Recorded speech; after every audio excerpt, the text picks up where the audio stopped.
చచ్చిపోయింది రా అది.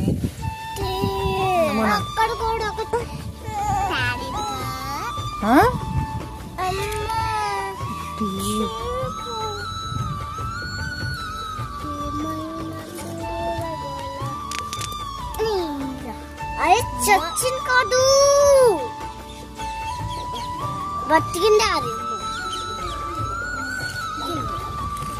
బతుకోలేదు.